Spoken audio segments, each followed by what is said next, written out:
to all my sisters in the house. We shall celebrate many more in Jesus' name. And I say, if Jesus tarries, I pray you will reap the fruit of your labor in the life of all your children in Jesus' name. You will not do sorrow over them in the mighty name of Jesus. I want to say Happy Mother's Day to my mother. She's here today. I thank God for her life.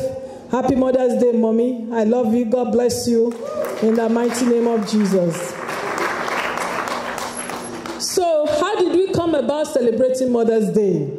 Mother's Day was first celebrated by a woman called Anna Jarvis in 1908 when she had a memorial for her mother at St. Andrew's Methodist Church in Grafton, West Virginia.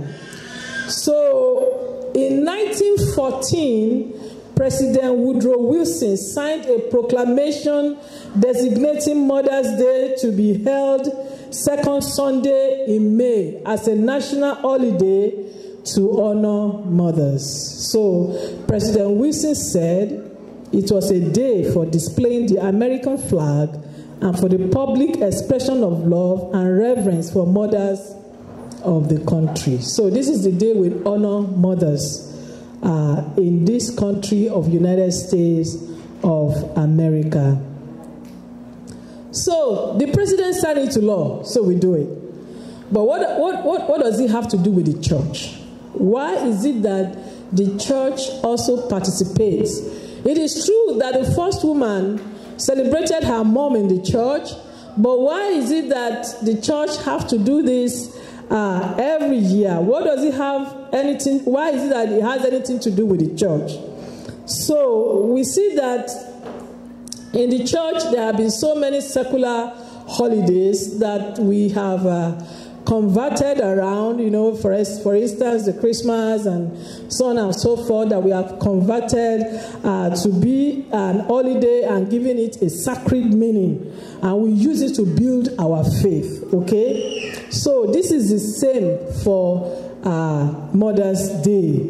It is good for us to take this holiday and to use it to teach a biblical principle. There is a biblical principle attached to Mother's Day that we all must know. So why is it that we should honor mothers?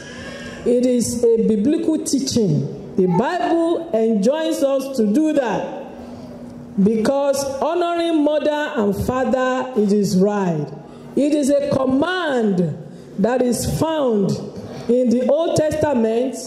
Not only in the Old Testament, also in the New Testament. The first place we see it in the Bible is in the Ten Commandments. Exodus chapter 20, verse 12. Honor your father and your mother, so that you may live long in the land the Lord your God is giving you. And it is repeated in Deuteronomy chapter 5 verse 16, where we read again, honor your father and your mother, as the Lord your God has commanded you, so that you may live long, and that it may go well with you in the land the Lord your God is giving you. So, it is the first commandment attached with a blessing, that we have to honor our parents. And Jesus Christ was discussing with different groups in the book of Mark. Mark chapter 10 verse 19. Jesus says, you know the commandments. Mark 10:19. Do not murder, do not commit adultery, do not steal, do not give false testimony, do not defraud. Honor your father and mother. When Jesus does this, he does not say that the law is no longer relevant. Rather, he reinforces that it is still right to obey this law. The law for us to honor our mothers, to honor our fathers. In Matthew chapter 15 verse 4, once again, He was talking to the Pharisees, debating actually. For God said, honor your father and mother, and anyone who curses his father or mother must be put to death. But the Pharisees, as with anything that has to do with God, when the heart of man is a rebellion to the commands of the Lord, there is always a way to go around it and to say, no, we are not going to do it. So they found a way to get around this law. And Jesus condemns the hypocrisy. And Apostle Paul picked on it in Ephesians chapter 6, verse 2, where it says, honor your father and your mother. So you have seen, I have read it from various passages of the scripture.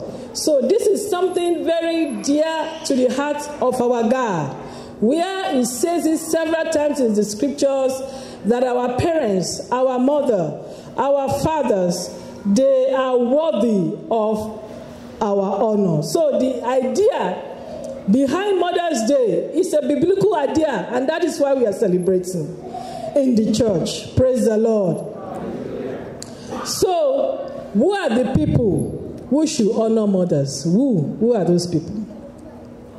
So the command to honor your mother is written to those of you who are children. And some of us say, thank God. If you're a follower of Jesus, God wants you to honor your mother. This instruction, you may think it's only for young children. No. It's not just for young children, but also for adult children as well. Mark chapter 10, verse 19, Luke 18:20, the story of the lawyer who came to Jesus with a question and asked him, what must I do to inherit eternal life? Jesus answered him, you know the commandments. Do not murder, do not commit adultery, do not steal, do not give false testimony, do not defraud. Then he said, honor your father and your mother. So, who was Jesus Christ talking to here? A grown man, a lawyer. So, what we are saying is that the command was given to a grown man, a professional in the community. So it's not only children that are supposed to honor their parents. Even those of us that are grown, that we still have our parents around, we need to honor our parents. In Mark chapter 7, verse 10, and Matthew chapter 15, verse 4, the accusation of Jesus against the hypocrisy of the Pharisees. They believe in the law of Moses that says, honor your father and your mother, but condemns their hypocrisy when they use the religious dedication of Korban to withhold help from parents. What does it mean, Korban? They said, sorry, mommy, sorry, daddy. The help I'm supposed to give to you, I have used it to pay my tithe and offering. Everything they ask us to do in the church, I have used. You say that if a man says to his father or mother, whatever help you might otherwise have received from me is Korban, then you no longer let him do anything for his father or mother. Once again, it is to adult children that this teaching was addressed. So the adult children, the younger children, all children, irrespective of your age, you are to respect your parents, your mother. Praise the Lord. Children, expectation of Jesus is that children of all ages must honor their parents. To buttress this, there is a story. I want to tell you a story. Pay attention. Once upon a time, there was an old man.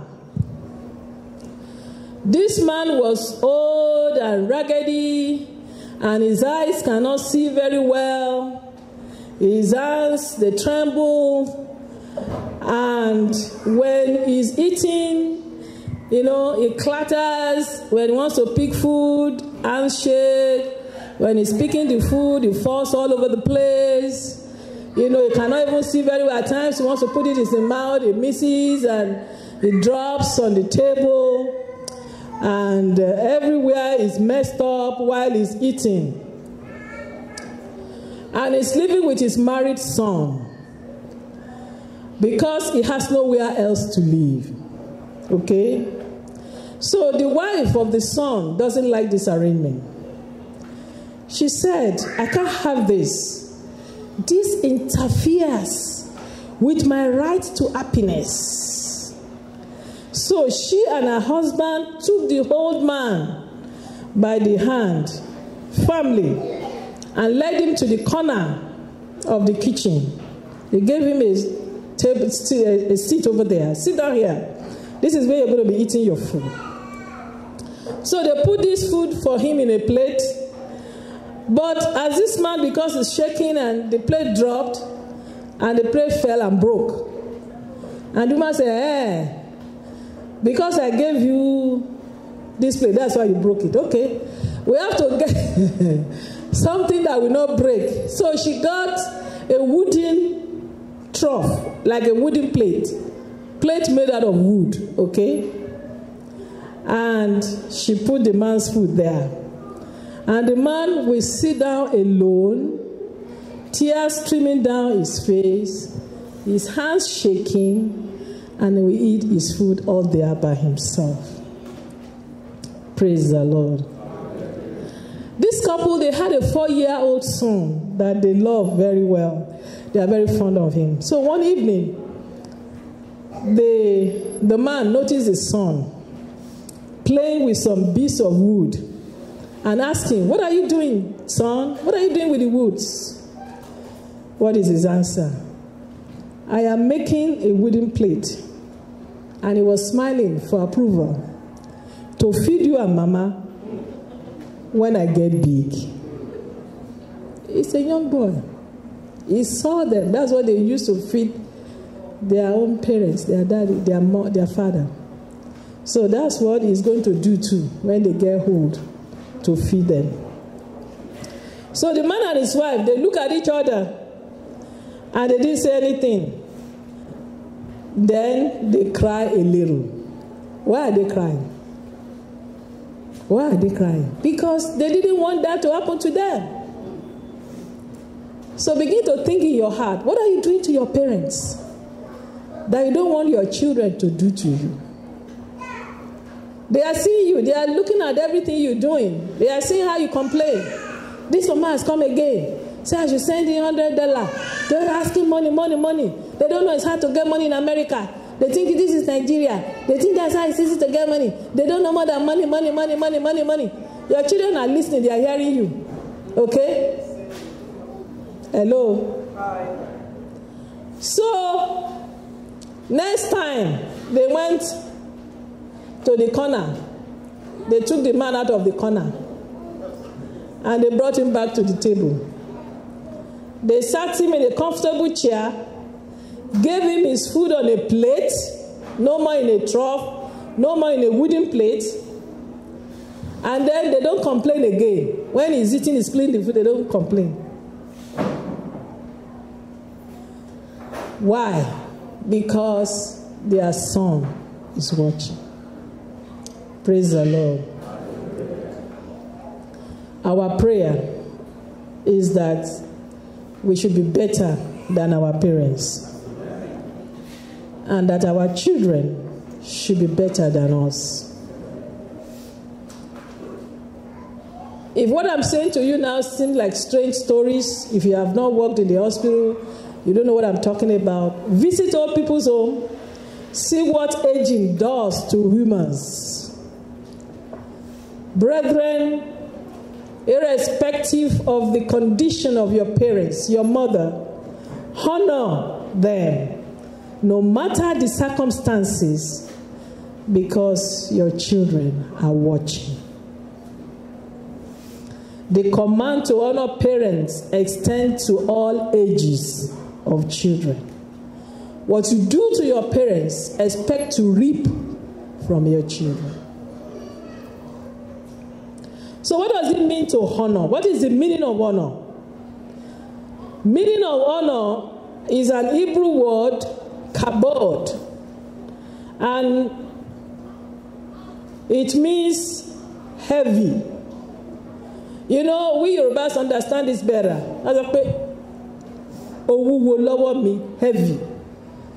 It's not talking about literal heavy. It means that I revere you, I reverence you, that you are.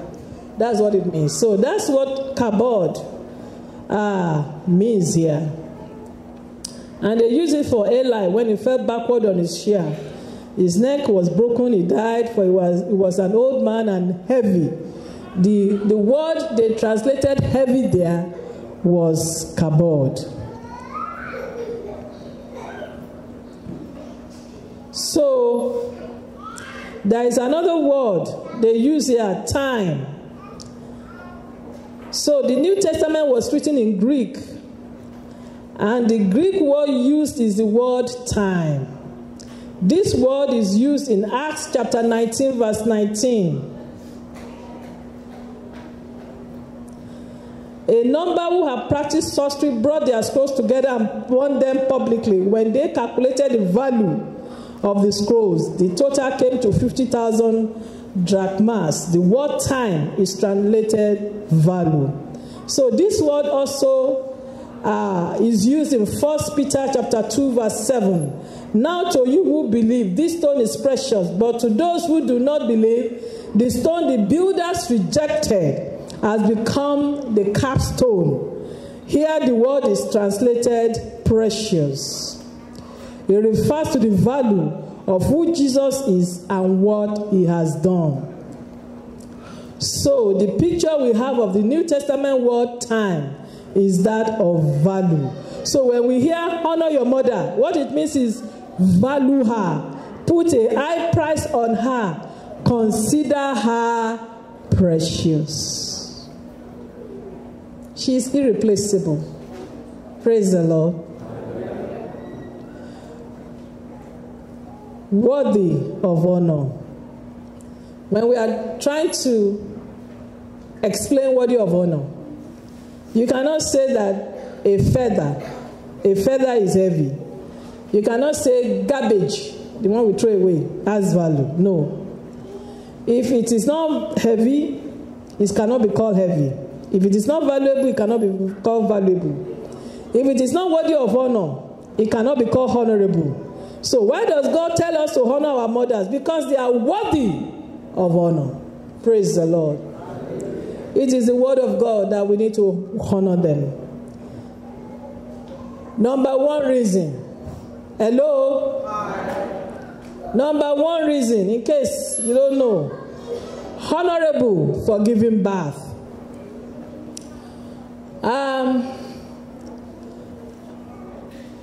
I'm a science student, but maybe you have read it more than me. Let me know. I know they can do fertilization of eggs and everything. They have not yet manufactured or produced incubator where the egg they fertilize or anything, they will put it and a baby will grow up and then they will say, hey, yes, the baby is gone. No matter what they do, IVF, whatever, artificial insemination, everything must go back inside a woman. And she must carry the pregnancy for 9 months. And the baby will have to come out. So, the first thing that makes them worthy of honor is that they have given us birth. We are all familiar. When somebody says, I'm pregnant, that smile is only for the first few weeks. I'm pregnant, okay? Excitement of a new baby. What happens after that? What happened after that? Few weeks.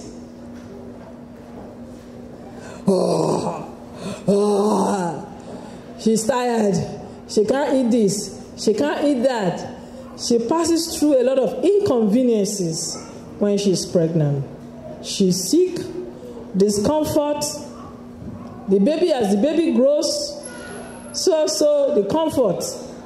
You sleep this way, The baby kick. Praise the Lord. If I'm lying, ask the mothers. And I'm sure the fathers know what I'm talking about, right? Because at times they tell you. Amen. Then you want to sleep on this side, especially when as the baby gets bigger and bigger. The baby kick, you turn the other side. I remember one of my children, I was pregnant with her, and I was in the downfall. I carried the thing I bought, I put it on my leg, and as I was sitting there, the baby just kicked the thing out of and the thing just fell on the floor. I was like, wow. I didn't say anything because it was in the bus. I just picked it. I just picked it. So many things a woman passes through when they are pregnant. When the fetus lies the wrong way, it can be very uncomfortable. The longer into the time, the more uncomfortable it becomes. When the time of birth comes, there is great pain involved in giving birth. It is very, very painful. I don't know how you can do it. I don't know which way you can go. There are so many different ways. I don't know how you can escape that pain. You just have to feel the pain. Okay? If you do natural birth, if you do cesarean section, when you wake up, you will know something has happened. Praise the Lord. When the child is born, it doesn't end the challenge. After the birth, there is constant challenge of nurturing. Amen? Amen. When we gave birth to our youngest, my husband said, it is not nowhere. Because before, my mother-in-law, God bless her, as soon as I give birth, they go and tell her at Ijebu that I delivered. The second day, she will land in Lagos. And as soon as I'm coming back from the hospital, I will just give her the baby. I go into the bedroom with my husband. The baby sleeps with her. I wake up in the morning. I say, Mama, I hope that child didn't disturb you.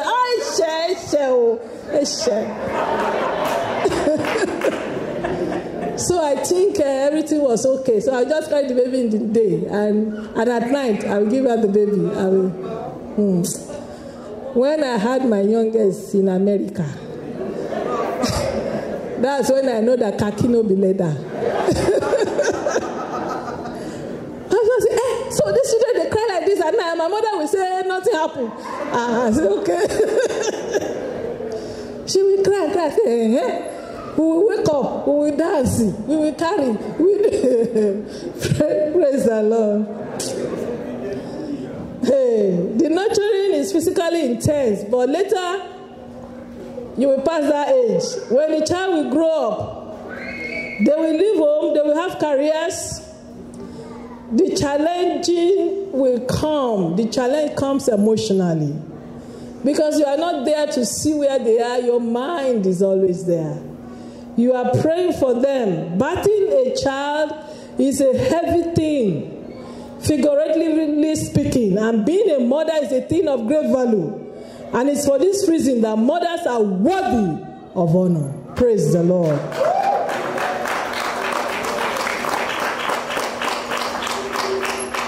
Honorable for their position. God has created a system by which the world functions smoothly. Honoring parents is part of it. Ephesians 6:3 calls for children to honor their parents so that it may go well with you. If children do not honor parents, the result is chaos. We see these only two where parents have abdicated their responsibility and children are left to their own devices. You see gangs in the inner city, neighborhoods have something to do with children seeking to find family. Mothers and fathers are worthy of honor because of their leadership role in the family. We work very hard to keep our children, to make sure that they grow properly. We lead them in the right path. That is a lot of work. Praise the Lord. Mothers are honorable for loving. All of you that are sitting down here, if nobody loves you, even if you are not sure of the love of your husband, one thing is very sure, you know your mother loves you. You don't even doubt that. Who is the first one you run to when you are sick? When you are hurting? When you are hungry? Out of clean clothes or in need of a hug? We have to admit that most often it is our mother. It is their mother love which also makes them worthy. Mother's love, irrespective of what that child has done. Mother's love is unconditional. Praise the Lord. I have seen it in my mother, my grandmother, my mother-in-law, and many other mothers. The heart of compassion with which they care for their children. Who is it that attends most functions of a child?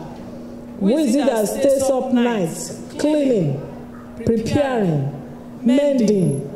Who most often sacrifices their own needs so that the children can have what they need?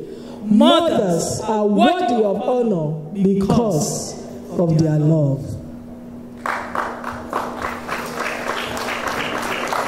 God bless you. Mothers are honorable for their spiritual example, but they are also worthy because of their spiritual example. Brethren, I can attest to that. I can tell you, I know so many Psalms offhand because of my mom. I know Psalm 23, Psalm 91, Psalm 27, Psalm 46 offhand in our language. It's not like my mom will sit you down and teach you line by line, but each time she calls you to prayer, she recites them every time. And you have no choice but to just, as you mumble it after her, then it becomes part and parcel of you. And as I know this and I go to college, I need to know this in English too. Praise the Lord. So mothers are the ones to lead their children to the Lord. Take them to church, encourage them to participate, they teach them how to pray. Mothers love the Lord and then pass on that love for their Lord to their children. Praise the Lord. So, as a follower of Jesus Christ, in the midst of both joys and trials, mothers learn to lean on the Lord and spend time with Him, and then teach their children by example and instruction to lean on the Lord. Mothers who are such a spiritual example, they are worthy of honor. So it is for this reason that the Word of God instructs us to honor our mothers. Praise the Lord. But all these things I'm saying is good, but it does not. It's not like that for all mothers. Okay? So mothers. It is not because of this that they are worthy of honor, okay? Some mothers are not a spiritual example. Some do not love their children. There are mothers who lock their children in the house so they could go out. I know mothers who will use their grocery money to buy clothes for themselves, to buy makeup, okay? Should we honor such mothers?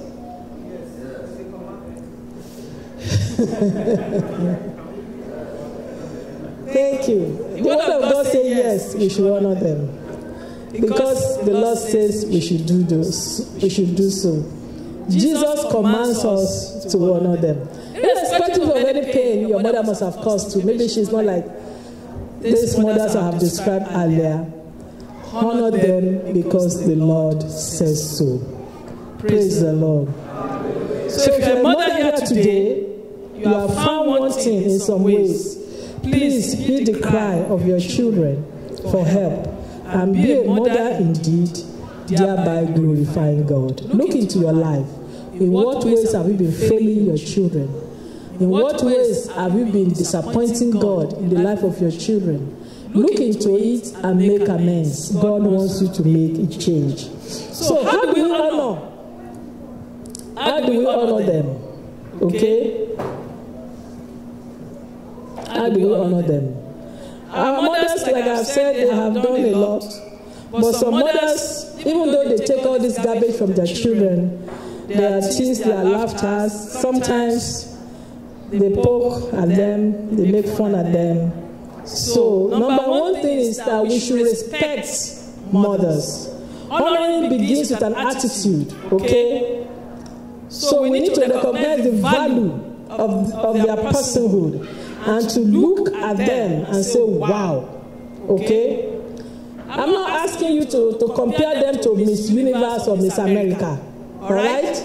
That is not where the honor comes from. It comes from the fact that this is the woman that has sacrificed so much, the woman that has done so much, even when you don't know anything, all right? When you are helpless, you know, when they look after you and they do all these things, they deserve to be honored, okay? They have borne us, they have carried us, they nurtured us, and they have loved us, okay? Another thing, how to honor them is to be obedient. Younger children in particular, honoring parents means obedience. Children and teenagers, if you want to honor your parents, you need to obey them. So, to be a follower of Jesus Christ, let us obey our parents, especially when they are godly parents, okay? So God calls us to obey our parents, to honor our parents by obeying them. Number 3, I'm talking of godly parents, okay? Number 3, we have to support them. I want to stress this one. Support. It also means that we have to support them in their areas of need. Jesus condemned the Pharisees for their hypocrisy, making it impossible for people to disobey the law to honor parents by dedicating everything to the temple. Parents that need financial support from their working children should be supported. Even if your parents are rich, they should still enjoy some support from you. Amen. Amen. It is not good to just take your parents to the personal care homes where you never visit them, you just abandon them there. That is not good.